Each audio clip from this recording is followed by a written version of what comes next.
수강생 여러분, 안녕하세요.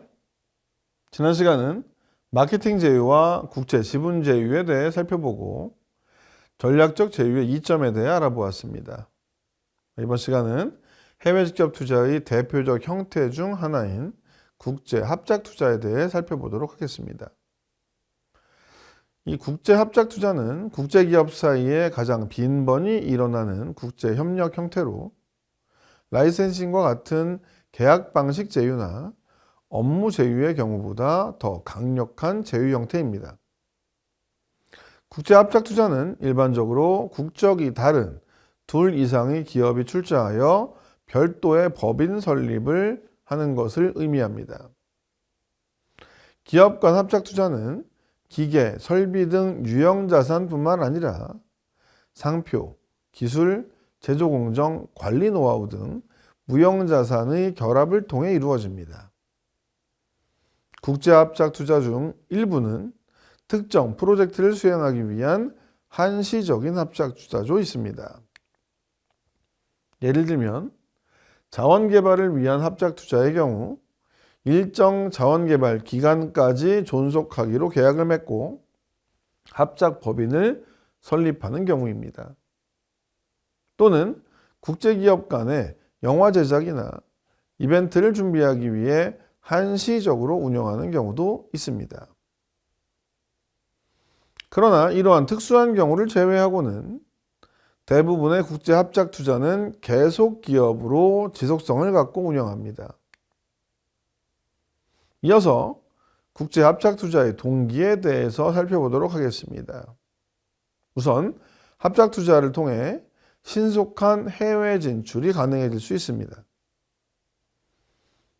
국제 경험이 적은 국내 기업은 해외 시장 진출 시 경험이 많은 글로벌 회사보다 높은 진출 위험을 감수해야 합니다. 현지 소비자, 현지 법규 체제 등 시장에 대한 전반적인 이해가 부족하기 때문에 해외 직접 투자 방식의 진출은 시장 진입에 많은 준비 작업을 거쳐야 하는 문제가 있습니다. 또 최근 전 세계적으로 급성장하고 있는 산업의 경우 신속한 해외 시장 진출이 매우 중요합니다. 예를 들어 통신시장의 경우 현재의 시장 환경과 3년, 5년 뒤의 시장 환경과는 큰 차이가 있을 것입니다.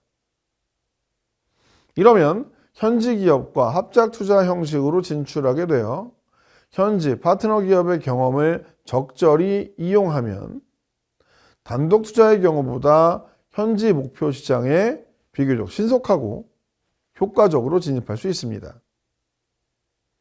합작 투자 방식은 현지국의 정치, 문화적 장벽을 해소하는 데 큰 도움이 될 수 있습니다. 그리고 통신산업처럼 많은 국가에서 법률적으로 100% 해외 직접 투자가 금지된 경우에는 합작 투자 방식이 유일한 대안이 될 수 있습니다. 또한 사회주의 국가와 개발도상국일수록 현지 파트너 기업의 대외적인 평판이나 경영자의 개인적인 대인관계 등이 중요한 역할을 하는 경우가 많기 때문에 영향력 있는 파트너 기업과 합작을 고려해야 합니다. 국제 합작 투자는 기업이 가지고 있는 내부 자원의 한계를 극복하기 위한 방법으로 활용되기도 합니다. 기업 중에는 규모는 작지만 높은 기술력을 가지고 있는 기업들이 많습니다. 기술 벤처 중소기업들이 뛰어난 아이디어와 우수한 상품을 갖고 있으나 적극적으로 해외 시장에 진출할 내부 자원을 갖고 있지 못하는 경우에 현지 기업이나 국내 다른 기업과의 합작 투자가 좋은 국제화 대안이 될 수 있습니다. 이 경우 합작 투자를 통해 경험과 자본, 조직력이 부족한 상태로 해외에 자체 진출할 때 겪게 되는 투자 위험을 크게 줄일 수 있습니다. 정치적 위험이 높은 사회주의 국가나 시장 위험이 높은 선진국에 진출 시 합작 투자를 통해 기업은 투자 위험을 상당 부분 감소시킬 수 있습니다. 또한 기업은 현지국의 합작선을 통해서 자신이 갖지 못한 경영 자원을 확보할 수 있게 되어 비용을 감소시킬 수 있습니다. 현대자동차와 LG에너지솔루션은 세계 전기차 시장 주도권 확보를 위해 인도네시아의 배터리셀 합작 공장 건립을 시작했습니다. 이 공장을 통해 전기차 15만 대 이상의 탑재 가능한 연간 10GWh 규모 배터리셀이 생산됩니다. 양사는 지분을 절반씩 보유하는 방식으로 총 11억 달러, 한화로 1조 2천억 원을 투자하기로 했습니다. 미국 3위 완성차 업체 스텔란티스는 LG에너지솔루션과 연간 40GWh 규모의 북미 전기차 배터리 합작법인 설립을 발표했고, SK이노베이션과 미국 포드자동차사는 미국의 합작법인 블루오벌 SK를 설립하고, 양사는 10조 5천억 원을 투자해서 테네시와 켄터키에 총 3개의 합작 공장을 설립하기로 했습니다.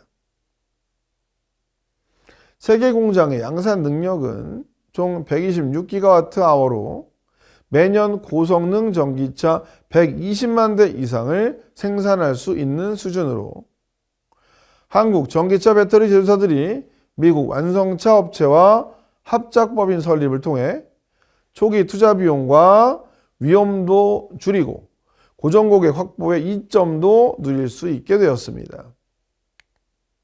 또한 경쟁회사 간의 합작법인을 만들어서 생산시설을 통합함으로써 규모의 경제 효과를 누릴 수 있습니다. 2002년 한국의 현대자동차와 중국의 베이징차 두 기업이 합작법인을 설립했습니다.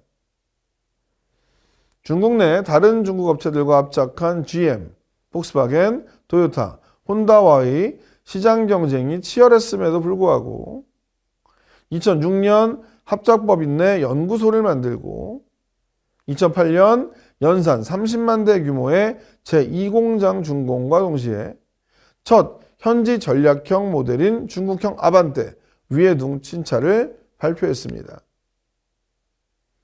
이러한 중국 현지 기업과의 합작을 통해 중국 내 직접 고용 효과와 현지 경제 활성화에 기여했으며 코로나19 전까지만 해도 중국 생산량이 100만 대를 넘어 규모의 경제를 달성하면서 현대자동차의 판매량과 시장 점유율 제고에 크게 기여했습니다. 국제 합작 투자의 대표적인 사례 중 하나로 오리온과 인도네시아 1위 제과업체인 델파이의 합작 사례를 말씀드리겠습니다. 오리온은 인도네시아 합작법인을 설립하고 현지 시장에 진출했습니다. 오리온은 인도네시아 1위 제과 기업 델파이와 현지 합작법인 설립 계약을 체결했습니다. 오리온과 델파이는 각각 50%의 지분을 투자해 델파이 오리온이라는 합작법인을 세우고 오리온이 생산하는 제품을 판매한다고 합니다. 먼저 초코파이, 카스타드 등 경쟁력을 갖춘 파이 제품을 중심으로 선보여 시장에 조기 안착하고 이후 스낵, 비스켓류로 제품군을 확대할 예정이라고 합니다. 인도네시아 제과 시장은 약 5조 원 규모로 빠른 속도로 성장하고 있습니다. 현지 기업들이 시장의 80%를 차지하고 있고 내륙 운송 비용이 많이 들기 때문에 영업망 확대가 어려운 시장으로 평가받고 있습니다. 델파이는 1984년 페트라푸드로 설립했으며 델파이로 사명을 변경했습니다. 시장 점유율이 50%에 가까운 초콜릿을 비롯해 음료, 아침 대용식 등을 주력으로 하고 있어서 파이, 스낵, 비스켓, 껌을 중심으로 하는 오리온과 윈윈 효과가 기대된다고 합니다. 오리온 관계자에 따르면 이번 합작법인 설립은 현지 기업과 손잡고 진출하는 오리온의 첫 사례라며 오리온의 제품력과 델파이의 유통 마케팅 경험이 시너지를 창출할 것으로 기대된다고 합니다. 이번 시간은 해외 투자의 대표적 형태인 국제 합작 투자의 성격에 대해 알아보았습니다.